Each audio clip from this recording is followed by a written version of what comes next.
اقوام متحدہ کی سلامتی کونسل میں غزہ جنگ بندی کے لیے قرارداد منظور۔ یمن کے ساحل پر تارکین وطن کی کشتی ڈوبنے سے 38 افراد ہلاک۔ شہباز شریف اور نواز شریف کے تہنیتی پیغامات پر نریندر مودی کا جواب۔ وائس آف امریکہ واشنگٹن سے اہم خبروں کے ساتھ عاصم علی رانا۔ اقوام متحدہ کی سلامتی کونسل نے غزہ میں جنگ بندی کے معاہدے سے متعلق امریکہ کی جانب سے پیش کردہ قرارداد منظور کر لی ہے۔ حماس نے اس مسودہ قرارداد کی منظوری کا خیر مقدم کیا ہے۔ 15 رکنی سلامتی کونسل نے 0 کے مقابلے میں 14 ووٹوں سے یہ قرارداد منظور کی ہے۔ قرارداد کی منظوری کے لیے 9 ووٹوں کی ضرورت تھی، جسے ویٹو کے حامل ممالک امریکہ، فرانس، برطانیہ یا چین میں سے کسی نے بھی ویٹو نہیں کیا، جبکہ روس ووٹنگ سے غیر حاضر رہا۔ صدر بائیڈن نے 31 مئی کو اعلان کیا تھا کہ اسرائیل نے 3 مرحلوں پر مشتمل جنگ بندی معاہدہ تجویز کیا ہے، جس میں غزہ میں مستقل جنگ بندی اور اسرائیل کی قید میں موجود فلسطینیوں کی رہائی کے بدلے حماس کی زیر حراست اسرائیلی یرغمالیوں کی رہائی شامل ہے۔ دوسری جانب امریکہ کے وزیر خارجہ اینٹونی بلنکن نے مشرق وسطی کے دورے کے دوران اسرائیل کے وزیر اعظم نیتن یاہو سے ملاقات کی ہے اور غزہ میں جنگ بندی کی تجاویز قبول کرنے پر زور دیا ہے۔ اس سے قبل بلنکن نے قاہرہ میں مصر کے صدر سے بھی ملاقات کی ہے، جو حماس اور اسرائیل کے درمیان بات چیت میں ایک اہم ثالث ہے۔ اسرائیل اور حماس کا حالیہ تنازع 7 اکتوبر کو حماس کی اسرائیل پر دہشت گرد حملے کے بعد شروع ہوا تھا، جس میں 1200 افراد ہلاک ہوئے تھے۔ اسرائیل کی جوابی کارروائیوں میں حماس کے زیر انتظام غزہ کے محکمہ صحت کے مطابق اب تک 35,000 سے زائد فلسطینی ہلاک ہو چکے ہیں۔ خالد حمید کے ساتھ تازہ ترین خبریں براہ راست دیکھیے پیر سے جمعہ۔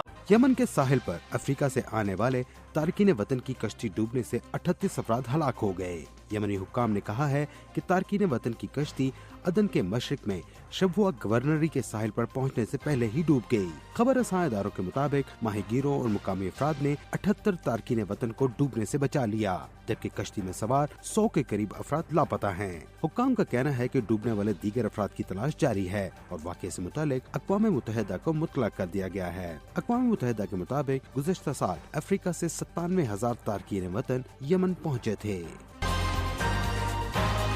سوئٹزرلینڈ کے صدر کا کہنا ہے کہ تقریباً 90 ممالک اور تنظیموں نے رواں ہفتے کے آخر میں ہونے والی یوکرین امن کانفرنس میں شرکت کی تصدیق کر دی ہے۔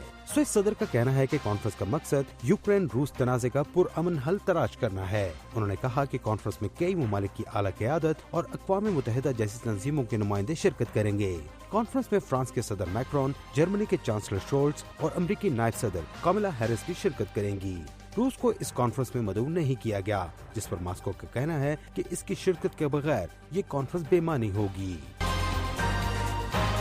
بھارتی وزیر اعظم نریندر مودی نے اپنے پاکستانی ہم منصب شہباز شریف اور سابق وزیر اعظم نواز شریف کے مبارکباد کے پیغامات پر رد عمل دیا ہے۔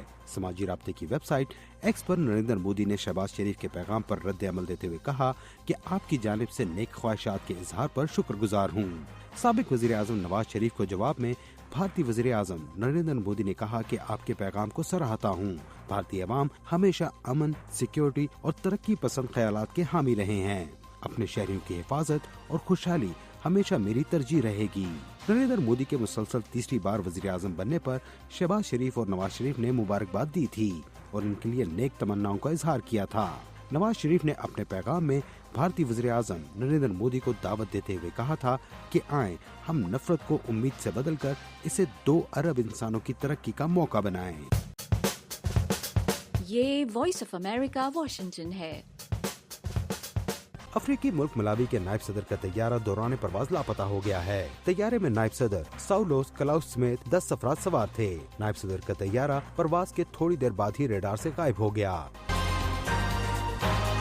وائس آف امریکہ واشنگٹن کی اردو سروس سے خبروں کا یہ بلیٹن اب ختم ہوتا ہے۔ میں ہوں عاصم علی رانا اور ایڈیٹر تھے عمیر بن ریاض۔